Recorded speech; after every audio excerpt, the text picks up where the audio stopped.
నమస్కారం. SS9 వార్తలకి స్వాగతం. ముందుగా SS9 ఛానల్ ప్రేక్షకులకి గణతంత్ర దినోత్సవ శుభాకాంక్షలు. ముందుగా ముఖ్యాంశాలు.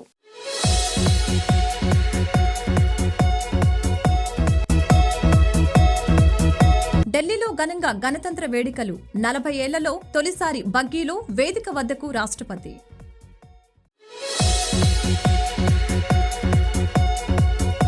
నగరంలో ఇందిరాగాంధీ మున్సిపల్ స్టేడియంలో గణతంత్ర దినోత్సవ వేడుకలలో పాల్గొన్న గవర్నర్, ముఖ్యమంత్రి జగన్ దంపతులు.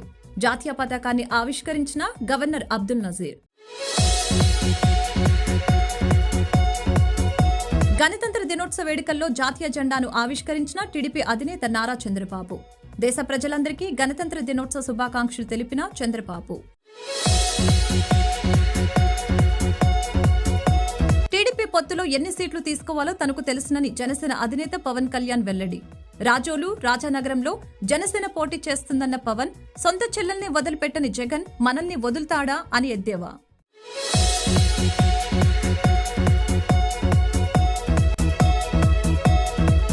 మెగాస్టార్ చిరంజీవికి పద్మవిభూషణ్ పురస్కారం. భారత రిపబ్లిక్ డే వేడుకలు దేశమంతటా ఘనంగా జరిగాయి. శుక్రవారం దేశ రాజధాని ఢిల్లీలో నిర్వహించిన గణతంత్ర ఉత్సవాలు అంబరాన్ని అంటాయి. కర్తవ్య పథ్లో భారత రాష్ట్రపతి ద్రౌపది ముర్ము జాతీయ పతాకాన్ని ఆవిష్కరించారు. గణతంత్ర వేడుకలకు ఫ్రాన్స్ అధ్యక్షులు ఇమాన్యుయల్ మక్రాన్ ముఖ్య అతిథిగా హాజరయ్యారు. ఉపరాష్ట్రపతి జగదీప్ ధన్ఖడ్, ప్రధాని నరేంద్ర మోదీ, కేంద్ర మంత్రులు తదితరులు ఈ గణతంత్ర వేడుకల్లో పాల్గొన్నారు. ప్రధాని మోదీ ఈ ఉదయం జాతీయ వార్ మెమోరియల్ను సందర్శించడంతో వేడుకలు మొదలయ్యాయి. ఆ తర్వాత రాష్ట్రపతి ద్రౌపది ముర్ము, ఫ్రాన్స్ అధ్యక్షులు మక్రాన్ సాంప్రదాయ బగ్గీలో వేదిక వద్దకు చేరుకున్నారు. దాదాపు 40 ఏళ్ల తర్వాత గణతంత్ర వేడుకల్లో రాష్ట్రపతి మళ్లీ ఈ బగ్గీని వినియోగించారు. కర్తవ్య పథకు చేరుకున్న తర్వాత రాష్ట్రపతి జాతీయ పతాకాన్ని ఆవిష్కరించి గౌరవ వందనాన్ని స్వీకరించారు. ఆ తర్వాత శకటాల ప్రదర్శన ప్రారంభమైంది. ఆ తర్వాత జరిగిన పెరేడ్, ఇతర సాంస్కృతిక కార్యక్రమాలు అలరించాయి. ఈసారి జాతీయ మహిళా శక్తితో పాటు ప్రజాస్వామిక విలువలు ప్రతిబింబించేలా వేడుకలు నిర్వహించారు. పెరేడ్ అవాహాన్తో మొదలైంది. అవాహాన్లో 100 మంది మహిళలు భారతీయ సంగీతాన్ని వినిపించారు. టాలీవుడ్ మెగాస్టార్ చిరంజీవి మరో అత్యున్నత పురస్కారం వరించింది. గణతంత్ర దినోత్సవం సందర్భంగా కేంద్ర ప్రభుత్వం పద్మ పురస్కారాన్ని ప్రకటించింది. చిరంజీవికి పద్మవిభూషణ్ పురస్కారం వరించింది. సినీ, రాజకీయ రంగంలో ఆయన చేసిన సేవలకు గాను 2006లో అప్పటి కేంద్ర ప్రభుత్వం చిరంజీవికి పద్మభూషణ్ పురస్కారం అందజేసింది. కరోనా లాక్డౌన్ సమయంలో సినీ కార్మికులతో పాటు సామాన్యులకు ఆయన అందించిన సేవలను గుర్తించిన భారత ప్రభుత్వం చిరంజీవిని పద్మవిభూషణ్ పురస్కారంతో సత్కరించింది. గురువారం రాత్రి రాష్ట్రపతి ద్రౌపది ముర్ము పద్మ అవార్డును అందజేశారు. మధ్యతరగతి కుటుంబంలో పుట్టి సినిమాల మీదున్న ఆసక్తితో ఎలాంటి నేపథ్యం, ఎవరి సహకారం లేకుండా చిత్ర పరిశ్రమలో అడుగుపెట్టి నెంబర్ 1 స్థానానికి చేరు. 4 దశాబ్దాల కెరియర్లో ఆయన ఈ స్థాయిలో ఉండటానికి కారణం కృషి, పట్టుదల, తపన అని చెబుతూ ఉంటారు చిరంజీవి. వెండితెరపై వెలుగుతున్న ఎందరో హేమీలు ఉన్నారు. శివశంకర వరప్రసాద్ అనే వ్యక్తి ఏ నేపథ్యం లేకుండా కేవలం కష్టాన్ని మాత్రమే నమ్ముకొని ఇండస్ట్రీలో అడుగుపెట్టారు. నటనపై ఎంతో ఆసక్తితో ఇండస్ట్రీలోకి వచ్చారు. కాబట్టి తెరపై వెలుగొందుతున్న అప్పటి అగ్రతారల్ని చూసి వెనకడుగు వేయలేదు. అదే రంగంలో రాణిస్తాననే బలమైన నమ్మకంతో ముందడుగు వేశారు. ఎన్నో ప్రయత్నాల తర్వాత పునాది రాళ్లు సినిమాలో నటించారు. దాని తర్వాత నటించిన ప్రాణం ఖరీదు చిత్రం ముందుగా విడుదలైంది. ఈ సినిమాతోనే ఆయన ప్రేక్షకులకు పరిచయం అయ్యారు. వచ్చిన అవకాశాలు సద్వినియోగం చేసుకుంటూ హీరోగా నిలదొక్కునే ప్రయత్నం చేశారు. ఆ క్రమంలోని ఆయన్ను ఇతర హీరోల చిత్రాల్లో చిన్న పాత్రలు పోషించమని కొందరు డిమాండ్ చేసేవారట. చెయ్యను అని చెబితే భవిష్యత్తుపై ప్రభావం పడుతుందేమోనన్న భయంతో మనల్ని మనం నిరూపించుకునే సమయం ఎప్పటికైనా వస్తుందనే ఆశతోనే వాటిలో నటించినట్లు చిరంజీవి పలు సందర్భాల్లో చెప్పారు. పద్మవిభూషణ్ అవార్డు వచ్చిందని తెలిసిన క్షణం నిజంగా ఏం మాట్లాడాలో, ఎలా రియాక్ట్ అవ్వాలో తెలియని పరిస్థితి. మన దేశంలో 2వ అత్యున్నత పౌర పురస్కారం పద్మవిభూషణ్ లభించినందుకు నాకు నిజంగా చాలా సంతోషంగా ఉంది. ఒక తల్లి కడుపున పుట్టకపోయినా నన్ను తమ సొంత మనిషిగా, మీ అన్నయ్యగా, మీ బిడ్డగా భావించే కోట్లాది మంది ప్రజల ఆశీస్సులు, నా సినీ కుటుంబం యొక్క అండదండలు, అలాగే నీడల నాతో ప్రతి నిమిషం నడిచే లక్షలాది మంది అభిమానుల ప్రేమ, ఆదరణ కారణంగానే నేను ఈ రోజున ఈ స్థితిలో ఉన్నా. అందుకే నాకు దక్కినటువంటి గౌరవం ఇది మీది. మీరు నాపై చూపిస్తున్న ప్రేమ, ఆప్యాయతలకు నేను ఏమి రుణం తీర్చుకోగలను? నా 45 ఏళ్ల సినీ ప్రస్థానంలో వెండితెరపై వైవిధ్యమైన పాత్రల ద్వారా వినోదం పంచడానికి నా శక్తి మేరకు నేను ప్రయత్నిస్తూనే ఉన్నా. నిజ జీవితంలో కూడా నా చుట్టూ ఉన్న ఈ సమాజంలో అవసరమైనప్పుడు నాకు చేతనైన సాయం చేస్తూనే ఉన్నా. కానీ మీరు నాపై చూపిస్తున్న కొండంత అభిమానానికి నేను ప్రతిగా ఇస్తున్నది గోరంతే. ఈ నిజం నాకు ప్రతి క్షణం గుర్తుకొస్తూనే ఉంటుంది, నన్ను బాధ్యతగా ముందుకు నడిపిస్తుంటుంది. నన్ను ఈ ప్రతిష్టాత్మకమైనటువంటి పద్మవిభూషణ్ అవార్డుకి ఎంపిక చేసిన భారత ప్రభుత్వానికి, గౌరవ ప్రధాని శ్రీ నరేంద్ర మోడీ గారికి నా హృదయపూర్వక కృతజ్ఞతలు. జై హింద్. దేశవ్యాప్తంగా 75వ గణతంత్ర వేడుకలు ఘనంగా జరుగుతూ ఉన్నాయి. ఏపీలో విజయవాడలోని ఇందిరాగాంధీ మున్సిపల్ స్టేడియంలో గణతంత్ర దినోత్సవ వేడుకలు ఘనంగా జరిగాయి. Governor justice Abdul Nazir, CM YS Jaganmohan Reddy దంపతులు వేడుకల్లో పాల్గొన్నారు. గణతంత్ర దినోత్సవ వేడుకల సందర్భంగా విజయవాడ ఇందిరాగాంధీ మున్సిపల్ స్టేడియంలో గవర్నర్ అబ్దుల్ నజీర్ జాతీయ పతాకాన్ని ఆవిష్కరించారు. అనంతరం పోలీసుల నుంచి గౌరవ వందనం స్వీకరించారు. ఈ కార్యక్రమంలో ఏపీ సీఎం జగన్ దంపతులు, వివిధ శాఖల మంత్రులు, ఉన్నతాధికారులు హాజరయ్యారు. ఈ సందర్భంగా గవర్నర్ మాట్లాడుతూ ప్రజాస్వామ్య నిర్మాణంలో ప్రతి ఒక్కరి పాత్ర ఉండాలని పేర్కొన్నారు. ఐకమత్యంగా రాష్ట్రాన్ని అభివృద్ధి చేయాలని పిలుపునిచ్చారు. గ్రామాల్లో వైద్య సేవల్ని ప్రతి ఒక్కరికి చేరువ చేయాలనే ఉద్దేశంతో విలేజ్ క్లినికుల్ని ప్రారంభించామని తెలిపారు. రైతుల కోసం 10,778 ఆర్బీకేలను ప్రభుత్వం ప్రవేశపెట్టినట్లు తెలిపారు. పరిపాలన సులభతరం చేయడానికి నూతన జిల్లాలు ఏర్పాట్లు చేశామని అన్నారు. కుల, మత, ప్రాంతాలకు వ్యతిరేకంగా సంక్షేమ పథకాలు ప్రతి పౌరునికి చేరేలా కృషి చేస్తున్నామని తెలిపారు. పాఠశాలలో నాడు నేడు పథకంతో అనేక మార్పులు తీసుకువచ్చామని తెలిపారు. పాలన పరంగా అనేక సంస్కరణలు చేశామని వెల్లడించారు. Let us commence this celebration with a sense of pride in our achievements and with an unwavering belief in the bright future that lies ahead of us. As we are celebrating 75th Republic Day, I am proud to say that my government continues to serve the people with unwavering commitment and dedication to the ideals of Constitution. Today we stand together under our tricolor flag to honor and remember the sacrifices of those who fought for our freedom and democracy. Our nation's beauty lies in its diversity, from the majestic Himalayas to the glistening shores of our oceans. It's our unity in diversity and our shared values of freedom, equality, and brotherhood that form the bedrock of our republic. This Republic Day, let us acknowledge the challenges we face, including poverty, ignorance, and injustice. It's our collective responsibility to overcome these hurdles and build a nation where every citizen can thrive and achieve their full potential. దేశ ప్రజలందరికీ తెలుగుదేశం అధినేత చంద్రబాబు గణతంత్ర దినోత్సవ శుభాకాంక్షలు తెలిపారు. అంబేద్కర్ వంటి మహనీయుల ఆదర్శాలు, ఆకాంక్షల నుంచి మన రాజ్యాంగం ఊపిరి పోసుకుందని తెలిపారు. ఈ శుభవేళ స్వాతంత్ర పోరాట స్ఫూర్తితో రాజ్యాంగ పరిరక్షణకు, సమాజ నిర్మాణానికి, పేదరిక నిర్మూలనకు పునరంకితమవుదామని పిలుపునిచ్చారు. ఉండవల్లిలోని నివాసంలో నిర్వహించిన గణతంత్ర దినోత్సవ వేడుకల్లో జాతీయ జెండాను టీడీపీ అధినేత నారా చంద్రబాబు నాయుడు ఎగురవేశారు. మహాత్మాగాంధీ, అంబేద్కర్ చిత్రపటాల వద్ద నివాళులర్పించారు. ఈ సందర్భంగా చంద్రబాబు మాట్లాడుతూ దేశ ప్రజలందరికీ తెలుగుదేశం అధినేత చంద్రబాబు గణతంత్ర దినోత్సవ శుభాకాంక్షలు తెలిపారు.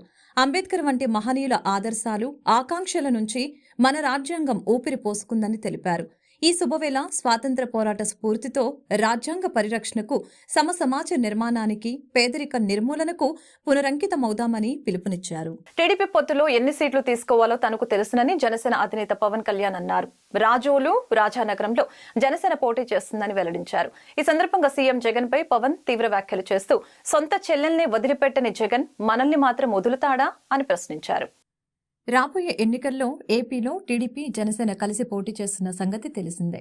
అయితే ఏ పార్టీకి ఎన్ని సీట్లు అనే విషయంలో మాత్రం ఇంకా క్లారిటీ రాలేదు. ఎన్ని సీట్లు తీసుకోవాలో జనసేనాని పవన్ కళ్యాణ్ కు కొందరు సలహాలు ఇచ్చే ప్రయత్నం చేస్తున్నారు. ఈ నేపథ్యంలో పవన్ స్పందిస్తూ కీలక వ్యాఖ్యలు చేశారు. ఎన్ని స్థానాలు తీసుకోవాలో తనకు తెలుసని, అది తెలియకుండానే ఇక్కడి వరకు వచ్చానా అని ప్రశ్నించారు. కొందరు 50 తీసుకోండి, 60 తీసుకోండి అని అంటున్నారని, పొత్తును ఇబ్బంది పెట్టేలా కొందరు మాట్లాడుతున్నారని పవన్ అన్నారు. ఇది మంచిది కాదని హితవు పలికారు. సీట్ల విషయంలో ఎవరు ఆందోళన చెందవలసిన అవసరం లేదని చెప్పారు. మనం 3వ వంతు సీట్లను తీసుకోబోతున్నామని చెప్పారు. సీట్ల విషయంలో చంద్రబాబుపై ఒత్తిడి ఉంటుందని, అలాగే తనపై కూడా ఒత్తిడి ఉందని తెలిపారు. ప్రత్యేక పరిస్థితుల్లో తాను 2 సీట్లను ప్రకటిస్తున్నానని, రాజోలు, రాజానగరంలో జనసేన పోటీ చేస్తుందని చెప్పారు. ఈ విషయాన్ని అర్థం చేసుకుంటారని భావిస్తున్నానని అన్నారు. సీఎం పదవి కోసం ఎవరు ఆందోళన చెందవద్దని పవన్ చెప్పారు. జనసేన ఒంటరిగానే పోటీ చేస్తే సీట్లు వస్తాయి, కానీ అధికారంలోకి రాలేమని అన్నారు. ఈ 5 ఏళ్లలో వైసీపీ ప్రభుత్వాన్ని జనసేన ఎంతో ఇరుకున పెట్టిందని చెప్పారు. నేనేం చెప్పానంటే వాళ్ళందరికీ, నేను కేవలం ఒక నియోజకవర్గాన్ని దృష్టిలో పెట్టుకొని మాట్లాడితే నేను నియోజకవర్గపు సంబంధించిన నాయకుడు అవుతాను. నేను బర్డ్ ఐ వ్యూ అంటే అది విహంగ వీక్షణ ఉంటుందా, లేదంటే బర్డ్ ఐ వ్యూ. ఆ బర్డ్ ఐ వ్యూ నుంచి చూస్తే తప్ప నేను రాష్ట్రాన్ని సంపూర్ణంగా చూడాలి. దాంట్లో భాగంగా ఒకసారి కొన్నిపాటి ఏరియాలో ఇబ్బంది కలగచ్చేమో. పొత్తు ధర్మం ప్రకారం అలా అనౌన్స్ చేయకుండా ఉండాల్సింది. నేను దానికి క్షమాపణలు చెప్తున్నాను. ఖచ్చితంగా నెక్స్ట్ మీటింగ్లో దాని మీద వివరణ ఇచ్చి దాన్ని ఎలా సరిదిద్దాలో సరిదిద్దుతాం అని ఒక మాట ఇచ్చి పంపించాను. అలాగే వాళ్ళు అన్నది కూడా ఏంటంటే, మన నాయకులు కూడా ఇప్పటికీ 2 సీట్లు అనౌన్స్ చేశారు,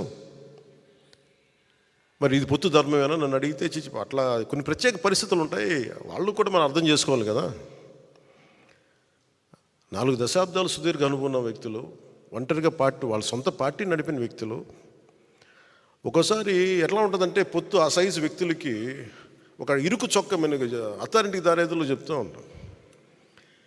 ఒక బలమైన వ్యక్తికి సరిపోయిన కోటేస్తే కొంచెం ఇరుగ్గా ఉంటుంది కదా, టైట్గా ఉంటుంది. అలాగే ఒకసారి పొత్తు ఆ స్థాయి నాయకులకి చాలా ఇబ్బందిగా ఉంటుంది ఒక్కోసారి. కానీ వాస్తవాలు వేరుంటాయి, క్షేత్రస్థాయి పరిస్థితులు వేరుగా ఉంటాయి. అందుకని ఒక్కోసారి అనుభవం వీటి ఒకసారి గబుక్కుని ఒక మాట అన్నిస్తుంది.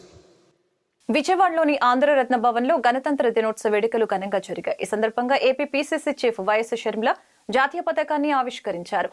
నగరంలోని ఏపీసీసీ కార్యాలయంలో గణతంత్ర దినోత్సవ వేడుకలు ఘనంగా నిర్వహించారు. రాష్ట్ర అధ్యక్షురాలిగా వైఎస్ షర్మిలారెడ్డి వేడుకల్లో పాల్గొని జాతీయ పతాకాన్ని ఎగురవేశారు. ఈ సందర్భంగా షర్మిల మాట్లాడుతూ, అంబేద్కర్ అన్ని వర్గాల వారి కోసం రాజ్యాంగం రూపొందించారని అన్నారు. కేంద్రంలో బీజేపీ, ఏపీలో రాష్ట్ర ప్రభుత్వం పేదల జీవితాలతో ఆడుకుంటున్నారని మండిపడ్డారు. అంబేద్కర్ భారీ విగ్రహాలు పెడితే పేదల ఆకలి నిండదని తెలిపారు. దళితులపై దాడులు పెరిగిపోయాయని అన్నారు. ఎదిరిస్తే గుండు గీసి అవమానించారని విమర్శించారు. దారుణంగా చంపి డోర్ డెలివరీ చేసిన వారిని పక్కన పెట్టుకుంటున్నారని ఆగ్రహం వ్యక్తం చేశారు. అంబేద్కర్ గురించి గొప్పగా చెప్పడం కాదని, ఆయన ఆశయాలను గొప్పగా అమలు చేయాలని హితో పలికారు. ఎస్సీ, ఎస్టీ నిధులు దారి మళ్లించి సొంత అవసరాలకు వాడారని ఆరోపించారు.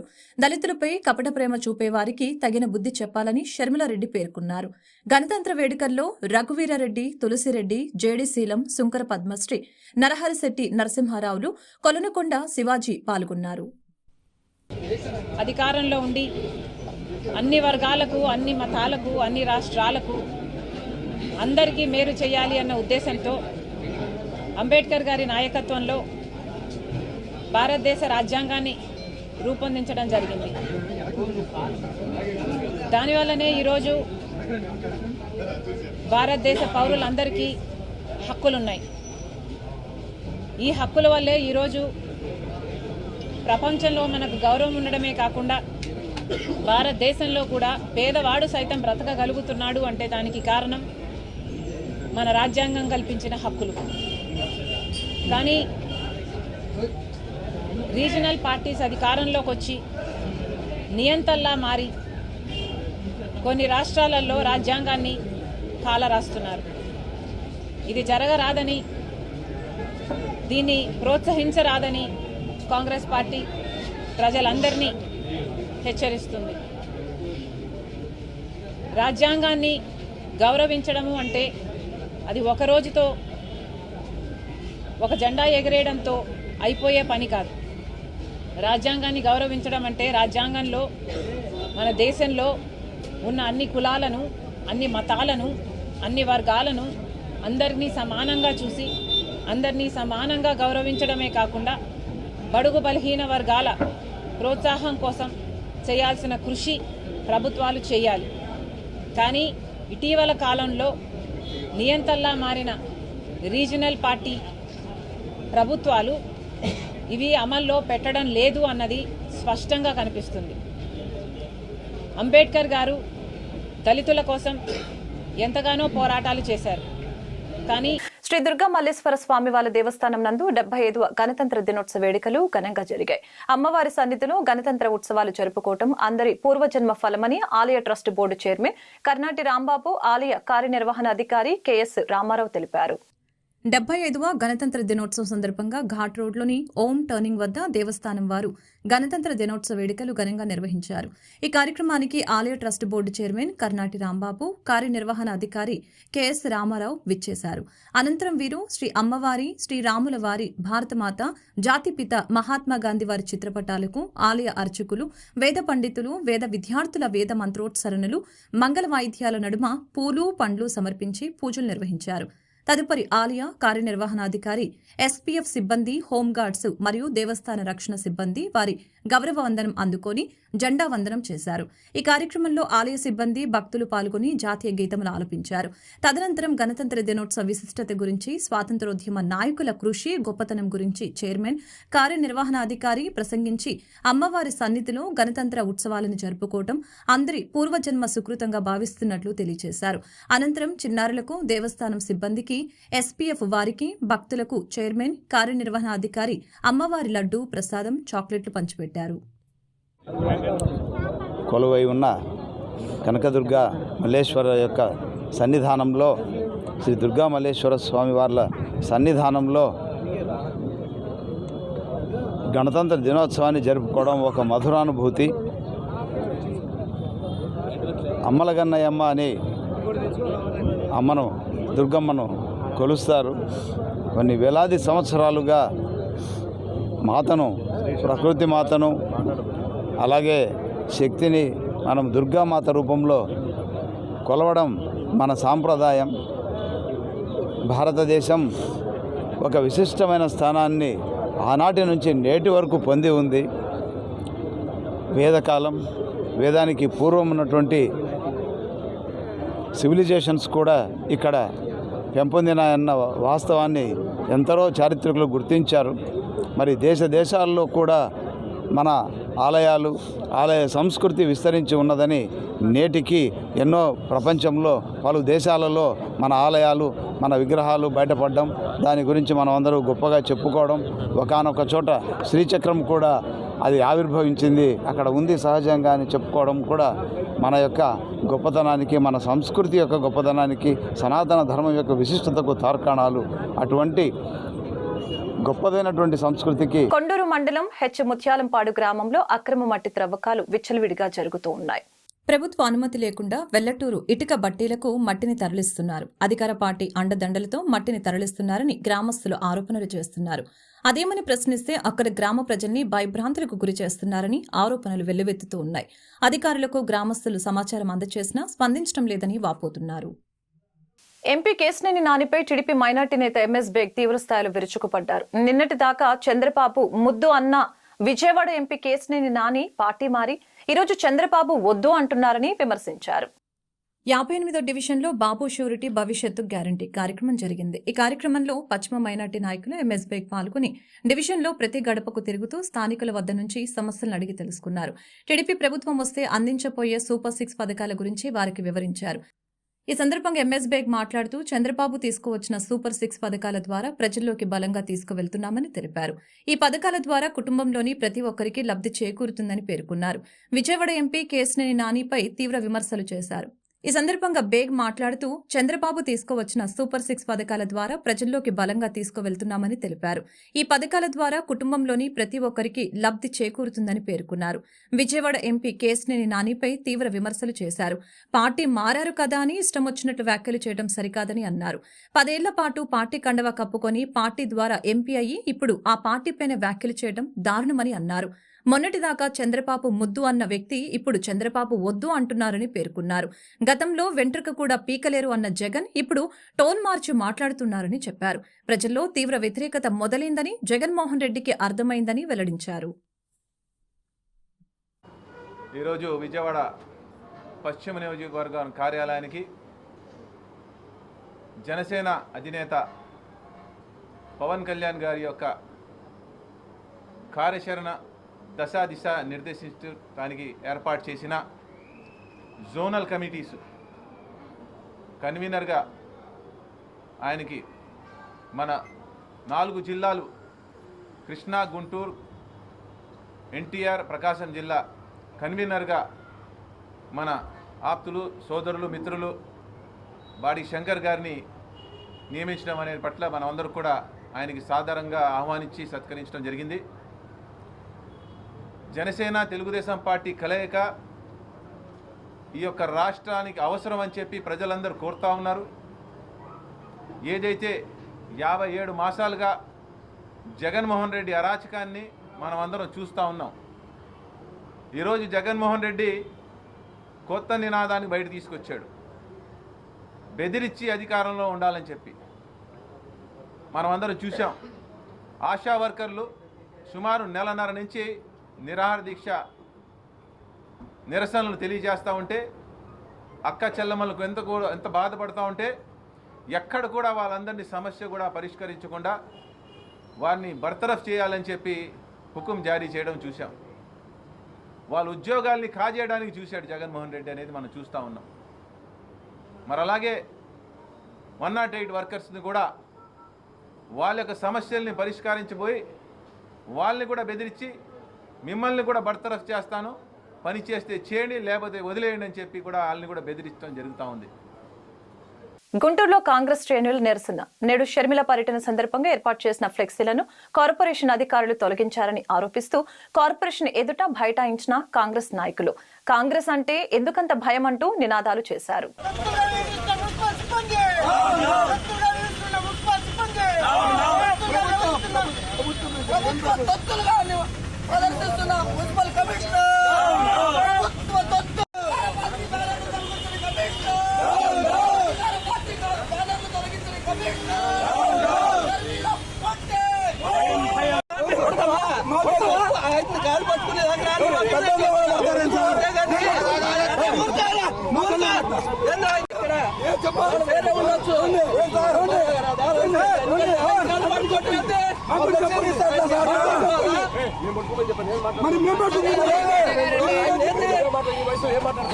స్థానిక పోలిడ్ పెరేడ్ గ్రౌండ్స్ లో 75వ గణతంత్ర దినోత్సవ వేడుకలు ఘనంగా జరిగాయి. జిల్లా కలెక్టర్ వేణుగోపాల్ రెడ్డి ముఖ్య అతిథిగా హాజరై జాతీయ జెండాను ఆవిష్కరించి పోలీసుల గౌరవ వందనాన్ని స్వీకరించారు. అనంతరం జిల్లాలో చేపట్టిన సంక్షేమ పథకాలు, జిల్లాలో వివిధ శాఖలలో సాధిస్తున్న ప్రగతిని ఆయన తన ప్రసంగంలో సుదీర్ఘంగా వివరించారు. అనంతరం జిల్లా ప్రగతిని సాధించే శకటాలను ఆయా శాఖల అధికారులు తమ అభివృద్ధిని శకటాల రూపంలో ప్రదర్శించారు. గణతంత్ర దినోత్సవాన్ని వేడుకలు పురస్కరించుకొని జాతీయ సమైక్యతను చాటుతూ నగరంలోని పలు పాఠశాలల విద్యార్థులు నృత్య ప్రదర్శనలు చేసి ఆహుతుల్ని ఎంతగానో అలరించారు. ఈ గణతంత్ర వేడుకలకు జిల్లాలోని ప్రజా ప్రతినిధులు, పోలీసు అధికారులు, స్థానిక ప్రజలు పెద్ద సంఖ్యలో పాల్గొన్నారు. నూతనంగా 7 ఉప కేంద్రాలు 30,17 లక్షల రూపాయలతో నిర్మాణం చేయడం జరిగింది. పేదలందరికీ ఇళ్లు, జగనన్న హౌసింగ్ కాలనీ పథకం కింద 267 లేఅవుట్లకు గాను 93,974 మంది లబ్ధిదారులకి 296,84 లక్షల రూపాయల ప్రభుత్వ వ్యయంతో విద్యుదీకరించడం జరిగింది. 24,27 లక్షల వ్యయంతో విద్యుత్ లైన్లను ఆధునీకరించడం ద్వారా విద్యుత్ సరఫరా నష్టాలను తగ్గించడం జరిగింది. రెవెన్యూ శాఖ పరిధిలో రాష్ట్ర ప్రభుత్వ ఆదేశాల మేరకు 64 ఎకరాల భూమిలో 111 మంది లబ్ధిదారులకు వ్యవసాయ భూమి పట్టాలు, అడంగల్ 1B మరియు FMB కాపీలను మరియు లంక భూముల్లో 200 ఎకరాలను 400 మంది లబ్ధిదారులకు లీజు నిమిత్తం లీజు పట్టాలు, అడంగల్ 1B అందజేయడం జరిగింది. 2,650 కుటుంబాలకు చెందిన 601 ఎకరాల చుక్కల భూములను, అలాగే 2003 సంవత్సరానికి ముందు సాగు చేసిన ప్రభుత్వ భూమిలో 78 ఎకరాలను 152 కుటుంబాలకు పట్టాలు మంజూరు చేయడం జరిగింది. 75 ఎకరాల ఇనాం భూములను ఎస్సీ కార్పొరేషన్ ద్వారా అర్హులైన 669 మంది లబ్ధిదారులకు మంజూరు చేయబడిన 361 ఎకరాల భూమిని నిషేధిత భూముల జాబితా నుండి తొలగించి సదరు భూములపై సంబంధిత లబ్ధిదారులకు పూర్తి హక్కులు కల్పించడం జరిగింది. సర్వే మరియు భూ రికార్డుల శాఖ పరిధిలో 223 గ్రామాలలో మొత్తం విస్తీర్ణం 5,95,000 ఎకరాలు. అందులో 24 గ్రామాలు సిఆర్డీఏ పరిధిలో ఉన్నాయి, 26 గ్రామాలు అర్బన్ పరిధిలో ఉన్నవి. అవి పోగా మిగిలిన 173 గ్రామాల్లో మొత్తం విస్తీర్ణం 4,64,000 ఎకరాలు. ఇప్పటి వరకు మొత్తం 173 గ్రామాల్లో డ్రోన్ ఫ్లై చేయడం జరిగింది. 75వ గణతంత్ర దినోత్సవం సందర్భంగా గుంటూరు తూర్పు నియోజకవర్గం కార్యాలయం వద్ద జాతీయ జెండాను ఆవిష్కరించిన ఇన్ఛార్జి మహమ్మద్ నజీర్. వార్తను ముగించే ముందు ముఖ్యాంశాలు మరొకసారి.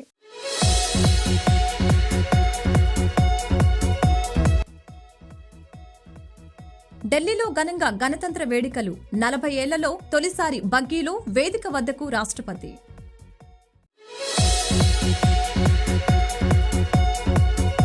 నగరంలో ఇందిరాగాంధీ మున్సిపల్ స్టేడియంలో గణతంత్ర దినోత్సవ వేడుకలలో పాల్గొన్న గవర్నర్, ముఖ్యమంత్రి జగన్ దంపతులు.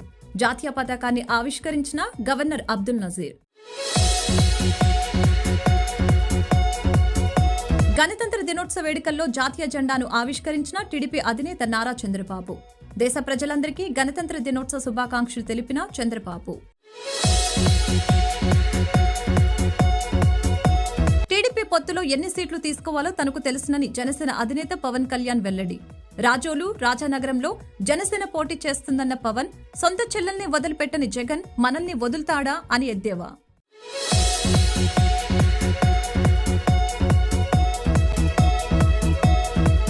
మెగాస్టార్ చిరంజీవికి పద్మవిభూషణ్ పురస్కారం. ఈ వార్తలు ఇంతటితో సమాప్తం. మరొక బులెటిన్లో మళ్ళీ కలుద్దాం. నమస్కారం.